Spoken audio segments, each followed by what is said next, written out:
Hello and welcome back to another Unreal Engine tutorial.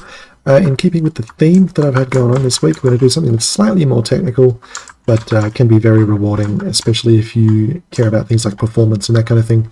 So what we're going to make is basically we're going to recreate a timer, make a very regulated sort of heartbeat sort of functionality. For use when you don't want to use an actual timer or you want a very regulated clock that's going to work independently of frame rate on the user's machine. And this could be valuable because, well, depending on frame rate, the timers might not work in very even, very regulated intervals. And also because when you make a timer, in fact, we'll open up the player controller and I'll show you what I mean. So I tidy up here a little bit. So if we'll use the begin play. I'll drag off from the begin play over here. Come off here, we go set timer by event. So this is usually how you would go about making a timer, and this is a custom event here. If I go say beat and then print string, we'll say beat, give it a time of 1 and set it to looping. So this is the easiest way that you would make a timer. And then when I hit play, you see up in the top left there, I'll find a dark spot so we can see it a bit more clearly. Actually, we're going to need to, so if I set this to 10 and the text color, and I make that random, yeah, I don't see any harm in it. So if we get a random float, actually we don't really need a random float, we need a random float in range, and the range will be 0 to 1. And we'll get 3 of those, 1 for R, 1 for G, 1 for B. We'll leave them up for 10 seconds, compile, then hit play. We should be getting different colors. There we go. They all seem to be shades of pink. Oh, yeah. But you can see the heartbeat working there. So every 1 second is going to create a new beat. So this is fine, except this timer here, it creates a new subroutine in the engine. It's sort of a new layer of overhead that the engine's going to have to care about. And if you have lots and lots of things coming off this event, things can get bogged down very quickly, especially if there's lots of things happening at the same time. But we can do a little better than this by making use of our event tick function, actually. So if I was to actually go event tick like that and just use our beat event, that's right, yeah, and if I hit play, so it's just going to be firing this once every frame, just with a random color. It's quite psychedelic, actually. I think I quite dig that, but not what we want. Instead, we need to regulate our event tick so that it's not doing that. Plus, with event tick doing that, it's going to be running about as fast as the engine can produce a frame, which is going to be different on every machine. So we need to make event tick here slow itself down and only fire itself once every time we need it to. If I come off the event tick here, we have this delta seconds, which is the amount of real-time, the amount of calculations the engine can do before it renders a new frame. And we can use this to derive our frame rate.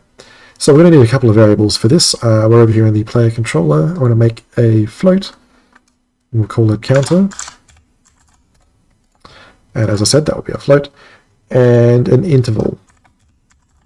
So the counter we're going to use to track the delta seconds. The interval is going to be how much time we want to pass. So if we want 60 for 60 frames per second, you might want to go higher depending, but it's not going to really matter. It depends on your target frame rate, that kind of thing, but we can slow this down to sort of whatever we want.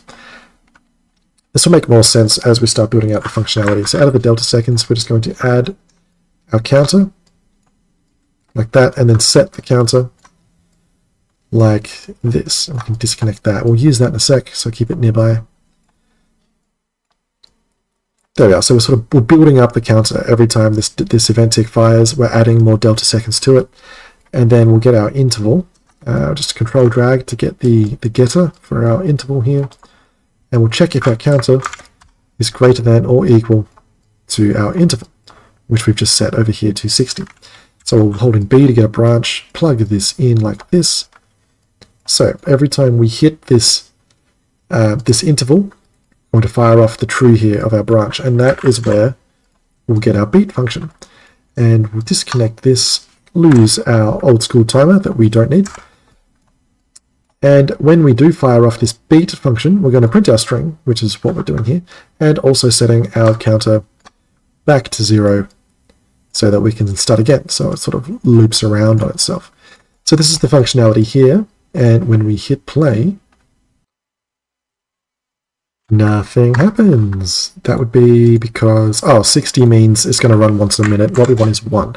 So every time the event, the delta seconds, or our counter hits 1, we want the interval to trip. Yep, there we go. So that's it. Now, every 1 second, and regardless of your frame rate, every 1 second, this beat event is going to run. This heartbeat is going to tick over. So this is extremely good. You want to make checks on your game every 1 second, evenly across all machines. Then this is the way to do it. This is how you're going to do that. And you can also build on this by making an actual timer if you wanted to, like countdown clocks, that kind of thing. Anything that's limited by time, you can set. We can do, for example, say if I wanted. I don't know. I'm drawing a blank here. Go stop, and that'll be an integer. So the stop is going to get to there. Set this to 10, and we'll actually print our stopper. Right. So the beat is going to run until our stopper is less than or equal to 0, at which point we'll grab our print string here. Actually, I'll grab a fresh print string, and we'll say stop. So when that's true, we'll go stop. And we also want to, every time we get to here, we'll grab our little stopper, minus minus to decrement. This is just going to subtract 1 every time we get to this point, and then it's going to make this check against this boolean here so that we can stop. Well, just to be sensible here, and now my coding brain is taking over, if we're not less than or equal to 0, we can just provide a readout of what our value is doing. Okay, so we'll compile that, and we'll hit play. 9, 8, 7, 6, spoilers, 5, 4, 3, 2, 1, boom, stop. Of course, it's going to keep running stop because we haven't actually told the counter here to stop. But we can do that. If I just grab this again, we're sort of reusing code here, but that's all right for the sake of our purposes. If we're not less than or equal to 0, then we'll beat. Of course, this may. If we just print the stop up there. Sorry, I'm just winging it now. we'll see my little countdown timer come to a stop here. 2, 1, boom, stop. Oh, good stuff. Yeah, so it's because it's still running on the event tick and it's just cruised on through. Yeah, so there's plenty that you can do here. This will take a little bit more ironing out. If we want to do this only fire once, or we could do like a do once, which, like it says on the tin, it'll just fire this the one time.